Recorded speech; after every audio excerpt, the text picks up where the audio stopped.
Hello and welcome back to our YouTube channel. उम्मीद करता हूँ कि आप सभी फिट एंड फाइन होंगे। तो आज इस वीडियो में हम बात करने वाले हैं कुछ इंपॉर्टेंट बेस्ट एमसीक्यूज जो बहुत ही यूज़फुल रहने वाले हैं for the all upcoming exam, चाहे वो वाइल्ड लाइफ गार्ड का हो, नायब तहसीलदार का हो, ठीक है, एंड अदर एग्जाम्स। तो let's start with the first question. लेकिन स्टार्ट करने से पहले अगर आप हमारे चैनल पर नए हैं तो चैनल को सब्सक्राइब करो and then share the video with your friends. तो let's start with the first question. तो फर्स्ट क्वेश्चन है क्या? First question is consider the following statements. यहाँ पे स्टेटमेंट्स नहीं है, स्टेट्स है, ठीक है। हमारे पास कुछ स्टेट्स का नाम दिया गया है। First is Arunachal Pradesh, then Himachal Pradesh and Mizoram. Now the question is in which among the following states tropical wet evergreen forests आकर। हमें इन स्टेट्स में किस किस स्टेट में कौन से फॉरेस्ट देखने को मिलते हैं? Tropical wet evergreen forests. देखिए ये फॉरेस्ट्स है, इनको हम कहते हैं रेन फॉरेस्ट्स भी। क्या कहते हैं? रेन फॉरेस्ट्स भी। और इन फॉरेस्ट्स के कुछ कैरेक्टरिस्टिक्स है। फर्स्ट कैरेक्टरिस्टिक्स जो है डेट इज द, इसका जो एनुअल टेम्परेचर रहता है, एवरेज टेम्परेचर रहता है, that is the 25 degree to 27 degree. इसका टेम्परेचर एवरेज में रहता है, ठीक है। और रेनफॉल, रेनफॉल जो इसका रहता है that is the 250 centimetre per year. ये एवरेज रेनफॉल रहता है किनका? ट्रॉपिकल वेट एवरग्रीन फॉरेस्ट का, ठीक है। लेकिन अब हमें बताना है इन स्टेट्स में किस किस स्टेट में हमें ये देखने को मिलते हैं। तो ये हमें देखने को मिलते हैं कहाँ पे? अरुणाचल प्रदेश में and second is the Mizoram में। तो ये जो दो स्टेट्स है इनमें हमें देखने को मिलते हैं ट्रॉपिकल वेट एवरग्रीन फॉरेस्ट्स। और इसके अलावा किस स्टेट में हमें ये देखने को मिलते हैं? असम और तमिलनाडु में, असम एंड तमिलनाडु में, ठीक है। और क्वेश्चन ये भी आपसे पूछा जाएगा कि कुछ इंपॉर्टेंट फ्लोरा फ्लोरा जो जिसके लिए ये फॉरेस्ट क्या बहुत ही फेमस है। इसमें से है रोजवुड, रोजवुड याद रख लेना, रोजवुड एंड मेहगोनी, मेहगोनी, ठीक है। तो ये इंपॉर्टेंट क्या है? फ्लोराज है जो हमें देखने को मिलते हैं कहाँ पे? ट्रॉपिकल वेट एवरग्रीन फॉरेस्ट में, ठीक है। तो आंसर क्या होगा? 1 एंड 3। देखो कौन सा स्टेटमेंट है? ऑप्शन नंबर 3 हमारा करेक्ट आंसर रहेगा, ठीक है। राइट, चलते हैं आगे। आ जाओ नेक्स्ट क्वेश्चन पे, करो नेक्स्ट क्वेश्चन का आंसर। नेक्स्ट क्वेश्चन क्या है?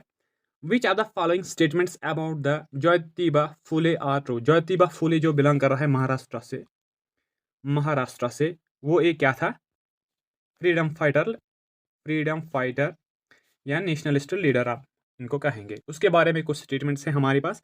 नाउ वी हैव टू से राइट स्टेटमेंट कौन कौन सा है, ठीक है। फर्स्ट स्टेटमेंट क्या है?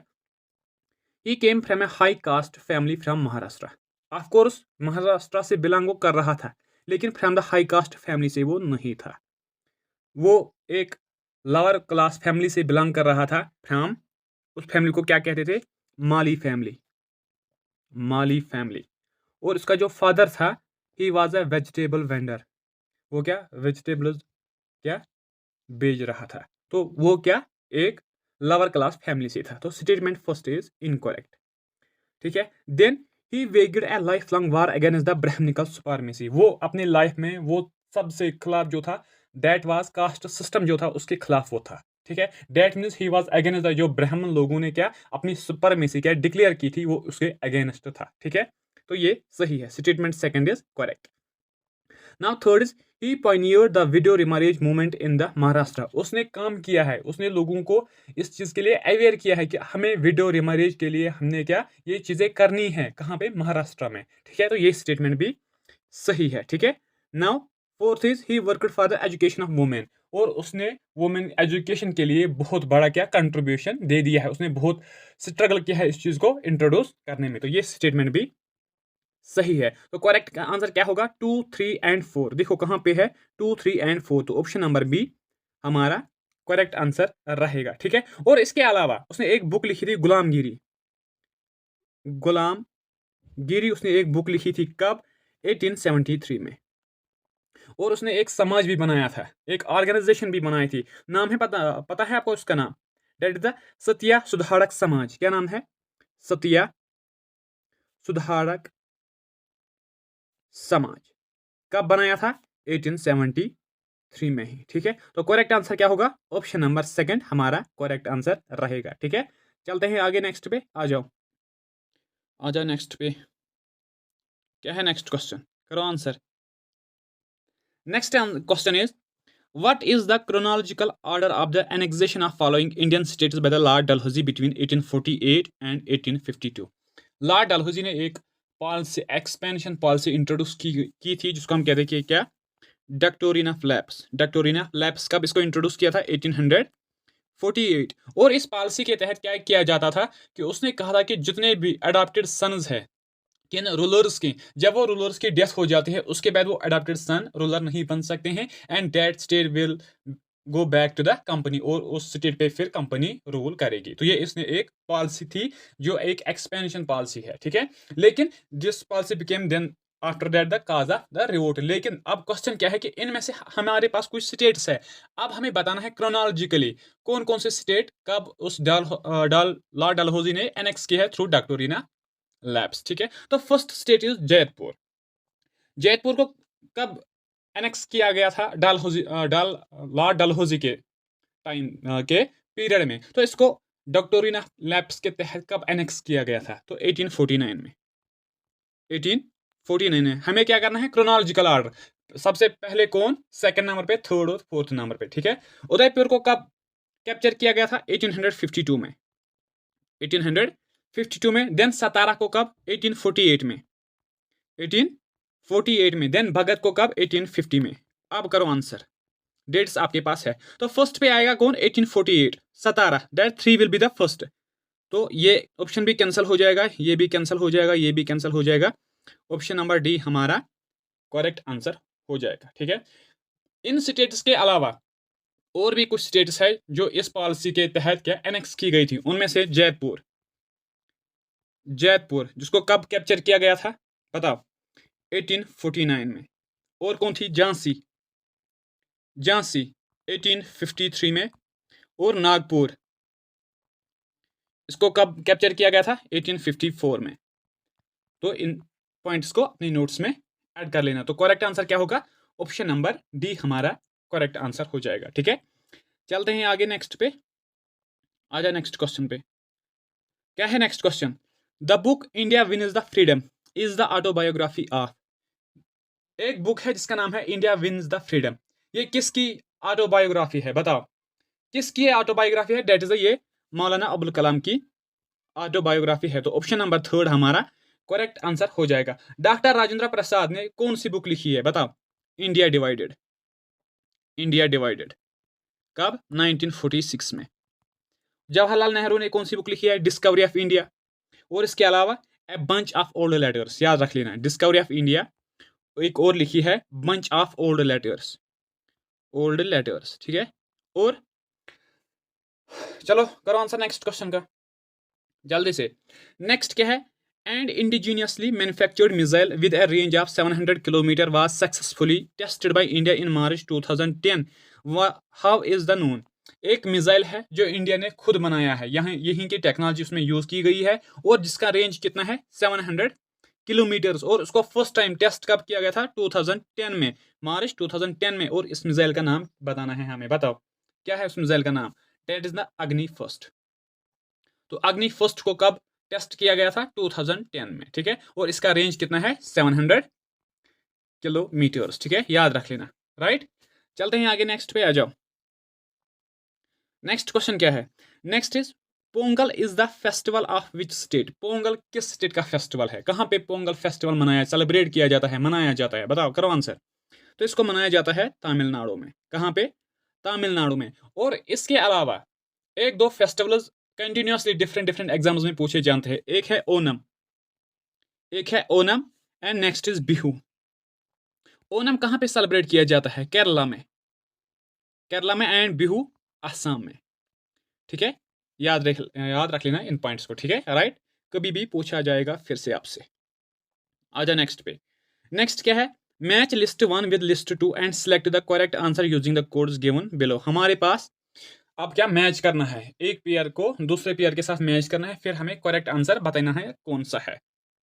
तो फर्स्ट क्या है, फर्स्ट इज बिहू, ये कहां पे सेलिब्रेट किया जाता है, इसको असम में सेलिब्रेट किया जाता है, that is the first is correct, ठीक है। देन ओनम अभी हमने बात की है केरला में, ये भी सही है, पोंगल की भी बात की है, वो भी तमिलनाडु में। एंड वैसाखी या बैसाखी जो हम कहते हैं, that is the Punjab. That means are the four pairs are correct. ये सभी पेयर्स क्या है, करेक्ट है। तो आंसर होगा ऑल ऑफ द अबो। ठीक है, राइट। चलते हैं आगे, नेक्स्ट पे आ जाओ, करो आंसर नेक्स्ट क्वेश्चन का। क्या है next question? Next is with which game is Aga Khan cup associated? Aga Khan cup किस गेम के साथ एसोसिएटेड है, बताओ, करो आंसर। और इसके साथ एक और कप एसोसिएटेड है, बेगटन कप। बेगटन कप, करो answer. That's with the hockey. Hockey के साथ ये रिलेटेड है। ठीक है, नेक्स्ट क्या है? Subroto cup is associated with which of the following games slash sports? Subroto cup किसके साथ एसोसिएटेड है, बताओ, किस में खेला जाता है? तो इसको खेला जाता है फुटबॉल में। ठीक है, राइट। चलते हैं आगे नेक्स्ट पे, आ जाओ। नेक्स्ट क्या है, करो नेक्स्ट क्वेश्चन का answer. Which tribe celebrates the Sarhul festival? Sarhul festival कौन सा ट्राइब क्या सेलिब्रेट कर देता है? तो इसको सेलिब्रेट किया जाता है ओरान ट्राइब से। अब ये ओरान ट्राइब किस स्टेट में हमें सबसे ज्यादा देखने को मिलता है? तो ये हमें सबसे ज्यादा झारखंड में देखने को मिलता है, झारखंड। ठीक है, कमार ट्राइब ये कहां पे देखने को मिलता है? छत्तीसगढ़ में। कहां पे? छत्तीसगढ़ में। देन भेग, बताओ, ये आपको पता होगा, एमपी में सबसे ज्यादा देखने को मिलता है। गोंड ट्राइब कहां पे सबसे ज्यादा? एक तो एमपी में रहेगा, ठीक है, देन उसके साथ महाराष्ट्र में ये हमें सबसे ज्यादा देखने को मिलते हैं, क्योंकि ट्राइब से भी क्वेश्चंस पूछे गए हैं। ठीक है, तो करेक्ट आंसर क्या होगा? Option number first, that is the Oraon tribe. Sarhul festival is celebrated by the Oraon tribe of Jharkhand. ठीक है, तो आंसर होगा ऑप्शन नंबर ए। आ जाए नेक्स्ट पे, क्या है next question? Consider the following pairs. हमारे पास कुछ पियर्स है, ठीक है। एक साइड में वेटलैंड्स या लेक्स दिए गए हैं, और सेकंड पियर में क्या हमें पता है, उनकी लोकेशन हमें मैच करनी है। बताओ, होकेरा वेटलैंड कहां पे देखने को मिलता है? होकेरा ये पंजाब में हमें देखने को मिलता है। First pair is correctly matched. ठीक है, देन रेणुका, रेणुका वेटलैंड कहां पे देखने को मिलता है? हिमाचल प्रदेश में, ये भी सही है। ठीक है, रुद्र सागर लेक ये कहां पे है? त्रिपुरा में, ये भी सही है। ठीक है, ये भी सही है। Then fourth Sasthamcotta lake ये तमिलनाडु में है। That means all of the above pairs are correctly matched. अच्छा, वर्ल्ड वेटलैंड डे कब मनाया जाता है, बताओ? वर्ल्ड वेटलैंड डे कब मनाया जाता है? 2 फेब। और जो 2025 में वेटलैंड डे मनाया गया था, उसकी थीम क्या थी, बताओ? उसकी थीम थी protecting wetland, protecting wetlands for our common use, for our common future, sorry, for our common future. हमें क्या करना है? प्रोटेक्ट करना है वेटलैंड्स को हमारे फ्यूचर के लिए। ठीक है, राइट। तो आंसर क्या होगा? All of the above pairs are correctly matched. ठीक है, राइट। चलते हैं आगे, नेक्स्ट पे आ जाओ। क्या है next question? Which of the following is correctly matched? हमारे पास कुछ आर्टिकल्स दी गई हैं, अब हमें बताना है इनमें से कौन सा एक क्या करेक्टली मैच है। आर्टिकल 17, ये इस आर्टिकल में क्या लिखा गया है? Abolition of untouchability, abolition of untouchability. ठीक है, तो first pair is wrongly matched. Right equality before law ये किस आर्टिकल में लिखा गया है? आर्टिकल 14 में। ठीक है, आर्टिकल 78, आर्टिकल 78 क्या कहता है हमें? Duties of prime minister, duties of prime minister. That means ये स्टेटमेंट भी गलत है। आर्टिकल 192 इसमें क्या लिखा है, बताओ? ये डील कर देता है विद द स्टेट्स। ठीक है, तो ये भी गलत है। ठीक है, right. Article 352 proclamation of emergency, ये स्टेटमेंट, ये आर्टिकल सही है। लेकिन इंडिया में 3 किस्म की क्या इमरजेंसीज लागू की जाती है, और उसके लिए आर्टिकल 352 ये जो है, that is the national emergency, national emergency. ठीक है, just give me a second, यहां पे हम फिर अच्छे से लिख पाएंगे। ठीक है, just give me a second. और इसके अलावा आर्टिकल 356 वो भी डील करते रहा है किसके साथ? इमरजेंसी के साथ। 300, just give me a second, 356, लेकिन स्टेट इमरजेंसी, स्टेट इमरजेंसी, या हम कहेंगे प्रेसिडेंट रोल, प्रेसिडेंट और रोल, ठीक है। और नेक्स्ट आर्टिकल कौन है बताओ, जो फाइनेंशियल इमरजेंसी के साथ डील कर देता है? आर्टिकल 360, आर्टिकल 360 फाइनेंशियल इमरजेंसी के बारे में हमें इंफॉर्मेशन देता है, ठीक है। आ जाओ, करो नेक्स्ट क्वेश्चन का आंसर, करो जल्दी, करो आंसर, जल्दी से करो आंसर तब तक इस क्वेश्चन का, जब तक मैं इरेज कर देता हूँ। जल्दी करो करो करो, जल्दी जल्दी से। तो क्या है next question? The word socialist and secular were inserted in the preamble to the constitution by the, ये जो वर्ड्स है सोशलिस्ट एंड सेक्युलर, इनको इंसर्ट किया गया था प्रीएम्बल में, लेकिन कब इनको इंसर्ट किया गया था प्रीएम्बल में? By the 42nd amendment act of 1976 में। और इस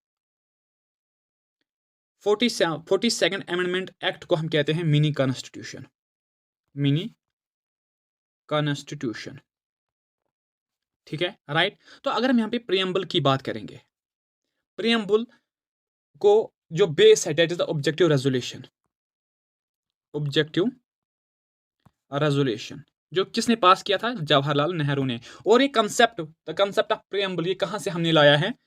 यूएसए से, ठीक है। लेकिन इस प्रीएम्बल के बारे में कुछ इंपॉर्टेंट बातें कही गई है। तो preface of the Indian constitution इसको कहा गया है, preface, preface of Indian constitution. जब हम कोई बुक पढ़ते थे, उसके जो फर्स्ट पेजेस होंगे जहां पे थोड़ा समरी दी गई होगी, ये बुक किसके रिलेटेड है, तो उसको हम कहेंगे क्या? प्रीफेस। दैट मीन्स कि हमें ये आइडिया, प्रीएम्बल हमें आइडिया देता है कि इस कॉन्स्टिट्यूशन में क्या क्या लिखा गया है, थोड़ा सा आइडिया देता है, कंप्लीट नहीं, आइडिया देता है, ठीक है। तो ये, और इसके अलावा identity card of the constitution इसको कहा गया है, आइडेंटिटी कार्ड ऑफ कॉन्स्टिट्यूशन। किसने कहा था? N.A. पालखी वाला, याद रख लेना, N.A. पालखी वाला, ये उसने कहा था। और हार्सकोप ऑफ मॉडर्न इंडिया, ये भी कहा गया है इसको, हार्सकोप ऑफ मॉडर्न इंडिया, ये किसने कहा था? K.M. मुंशी, K.M. मुंशी जी ने ये कहा था, ठीक है। तो क्वेश्चन का आंसर क्या होगा? 42nd अमेंडमेंट एक्ट, ठीक है। करो नेक्स्ट क्वेश्चन का आंसर तब तक जल्दी से। तो क्या है next question? Alpha diversity represents, alpha diversity का मतलब क्या है? ये क्या, ये किस चीज को रिप्रेजेंट कर देती है अल्फा डाइवर्सिटी? तो ये रिप्रेजेंट कर देती है क्या? Species richness. तो आंसर क्या होगा? फर्स्ट ऑप्शन हमारा करेक्ट आंसर हो जाएगा, alpha diversity represents species richness, ठीक है, राइट। चलते हैं आगे नेक्स्ट पे, आ जाओ, करो आंसर नेक्स्ट क्वेश्चन का, जल्दी से करो। तो नेक्स्ट है क्या? पहले हम क्वेश्चन पढ़ेंगे, फिर आप पहले आंसर करोगे, फिर उसके बाद में आपके साथ फैक्ट्स डिस्कस करूंगा, ठीक है। तो फर्स्ट क्या है? Which are the following is the correct chronological order of the formation of the Indian states? Indian states आपको पता है कुछ लैंग्वेज बेसिक्स बनाई गई थी, ठीक है, जहां पे हमें पहले क्या, साउथ इंडिया की स्टेट, वहां पे क्या लैंग्वेज के लिए प्रोटेस्ट किए गए थे, फिर इन स्टेट्स को डिवाइड किया गया था on the base of language. लेकिन अब हमें बताना है कि ये स्टेट्स जो हैं, इनको कब, जिस फॉर्म में ये आज है, तो इस फॉर्म में इनको कब लाया गया है? डेट मीन्स कि इन स्टेट्स को कब स्टेट्स डिक्लेयर किया गया है, ठीक है, इन प्लेसेस को कब स्टेट्स डिक्लेयर किया गया है? First is Chhattisgarh, then Arunachal Pradesh, Jharkhand and Sikkim. करो आंसर इस क्वेश्चन का, करो, चलो 5 सेकंड में आपको देता हूँ, 5 सेकंड में आंसर करो, ठीक है। किया आंसर? तो किया होगा। देखो, पहले हम देखेंगे कि इस क्वेश्चन को देखने के लिए हमारे पास क्या इन्फॉर्मेशन होनी चाहिए कि इन स्टेट्स को कब स्टेट्स बनाया गया है। तो अगर हम पहले बात करेंगे यहाँ पे छत्तीसगढ़ की, इसको नवंबर फर्स्ट 2000 में स्टेट डिक्लेयर किया गया था, ठीक है। देन अरुणाचल प्रदेश को कब डिक्लेयर किया गया था? 20 फेब 1987 में। देन झारखंड को कब स्टेट डिक्लेयर किया गया था? बताओ, नवंबर 15 2000 में, ठीक है, 2000 में। देन इज सिक्किम, इसको डिक्लेयर किया गया था May 16 1975 में। अब हमें क्या करना है? क्रोनोलॉजिकल ऑर्डर हमें बताना है, ठीक है। तो क्रोनोलॉजिकल ऑर्डर का मतलब क्या है? सबसे जो अर्लीस्ट है वो पहले आएगा, फिर उसके बाद, फिर उसके बाद, फिर उसके बाद। तो सबसे अर्लीस्ट किस स्टेट को स्टेट बनाया गया था? बताओ, किसको बनाया गया था? डेट मीन्स कि सिक्किम 1975। सिक्किम क्या है? 4, देखो 4 कहां पे है, ये भी एलिमिनेट हो जाएगा, ये भी एलिमिनेट हो जाएगा, ठीक है। देन सेकंड नंबर पे 1987, 4 और 2, पहले 4 आएगा फिर 2 आएगा, देखो कहाँ पे है, 4 1 ये वाला कैंसिल हो जाएगा, 4 2 1 3 हमारा करेक्ट आंसर हो जाएगा, ठीक है। तो आंसर क्या होगा, ऑप्शन नंबर बी हमारा करेक्ट आंसर रहेगा, ठीक है, राइट। चलते हैं आगे, आ जाओ नेक्स्ट क्वेश्चन पे, करो आंसर नेक्स्ट क्वेश्चन का। देखो क्या है next question. Next question is consider the following statements. फिर से हमारे पास कुछ स्टेटमेंट्स है। फर्स्ट स्टेटमेंट क्या है, first statement is biodiversity hotspots are located only in tropical region. ये जो बायोडाइवर्सिटी हॉटस्पॉट दैट मीन्स वो प्लेसेस जहाँ पे हमें स्पीशीज रिचनेस देखने को मिलती है, स्पीशीज रिचनेस देखने को मिलती है, क्या वो हमें फाउंड, क्या वो लोकेटेड है सिर्फ कहाँ पे, ट्रॉपिकल रीजन्स में।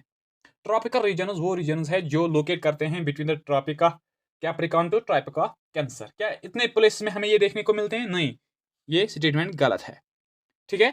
देन नेक्स्ट क्या है, India has 4 biodiversity hotspots. India में 4 बायोडाइवर्सिटी हॉटस्पॉट्स है, ये सही है, ठीक है। लेकिन उसने कौन कौन सा दिया है, ईस्टर्न हिमालयाज, वेस्टर्न हिमालयाज। अरे यार हिमालयाज तो एक ही में आएगा, ठीक है, 4 है, ऑफकोर्स 4 है, लेकिन ईस्टर्न हिमालयाज और वेस्टर्न हिमालयाज ये एक ही में आएंगे। दैट मीन्स ये स्टेटमेंट भी रॉन्ग है, ठीक है। तो आंसर क्या होगा, नाइदर 1 और नाइदर 2, ठीक है। अब देखो इंडिया में कौन कौन से हॉटस्पॉट्स है, एक तो हो गया हिमालयाज, ठीक है। देन वेस्टर्न घाट्स भी है, अंडमान एंड निकोबार आइलैंड्स भी है, और इसके साथ जो इंडो बर्मा रीजन है वो भी क्या है, बायोडाइवर्सिटी हॉटस्पॉट। कौन कौन सा है, एक तो हिमालयाज, ठीक है, देन वेस्टर्न घाट्स, इसके बाद अंडमान एंड निकोबार आइलैंड्स, ठीक है, और इसके बाद जो इंडो बुर्मा, इंडा बोल रहा हूँ ना, इंडो बुर्मा है, इंडो बुर्मा, पता ना ये इंडा क्यों निकल रहा है, ठीक है। इंडो बुर्मा जो रीजन है वो भी क्या है,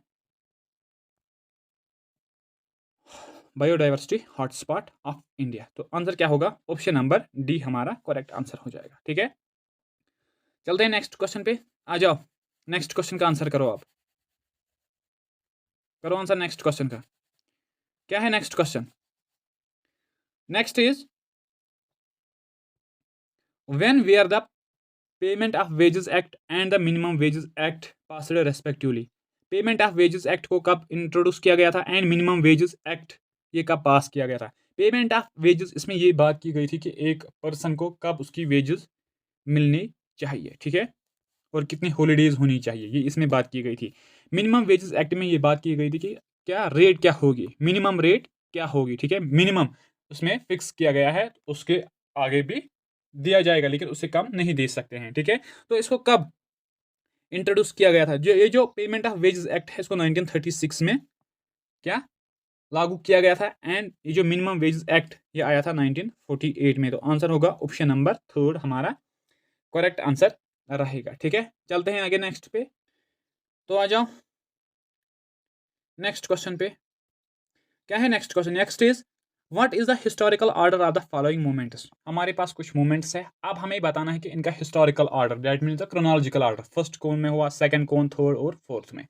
तो यहाँ पे अगर हम बात करेंगे मोपला रेबेलियन की, जिसको हम मालाबार रेबेलियन भी बोलते हैं, मालाबार रेबेलियन भी बोलते हैं, ये कब हुआ, 1921 में, 1921 में। देन बारदोली आपको पता है 1928 में बारदोली सत्याग्रह, सरदार वल्लभ भाई पटेल, जिसमें वल्लभ भाई पटेल को सरदार टाइटल मिला था। कुछ लोग कहते हैं ये गांधी ने दिया था और कुछ लोग कह रहे हैं कि ये जो उस बारदोली की वुमेन्स थी उन्होंने दिया था वल्लभ भाई पटेल को, ठीक है, because he was the leader at the time, ठीक है। तो सरदार का मतलब भी लीडर है, तो चलो छोड़ो वो बात अभी। देन चंपारण 1917, और उसके बाद क्या है, खेड़ा 1918। अब बताओ करेक्ट आंसर क्या है, तो पहला कौन आएगा, पहले आएगा 1917 है ना, अर्लीस्ट यही है ना 1917। देखो 1917 में कौन सी मूवमेंट चलाई गई थी, चंपारण, चंपारण का होगा थर्ड। तो पहले देखो थर्ड किसका है, ये भी कैंसल, ये भी कैंसल, ये भी कैंसल, ऑप्शन नंबर 4 हमारा करेक्ट आंसर हो जाएगा, ठीक है।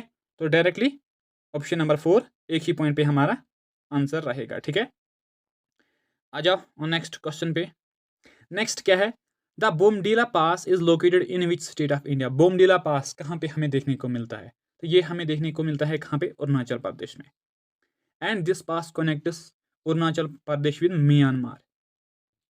म्यांमार क्वेश्चन ऐसे भी आएगा, विच पास कनेक्ट्स इंडिया विद म्यांमार, तो यही बॉमडिला पास आंसर रहेगा। ठीक है, तो नेक्स्ट क्या है, आजा नेक्स्ट क्वेश्चन पे।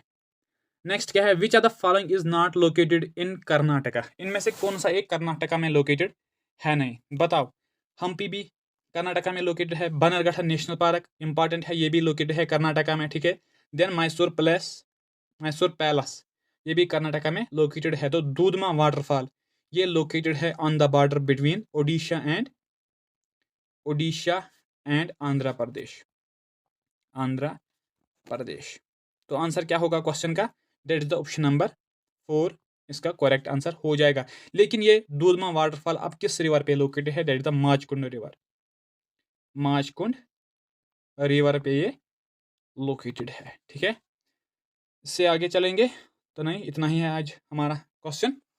तो फ्रेंड्स आपको अब करना क्या है, वीडियो को फ्रॉम द बिगिनिंग से एंड तक देखना है।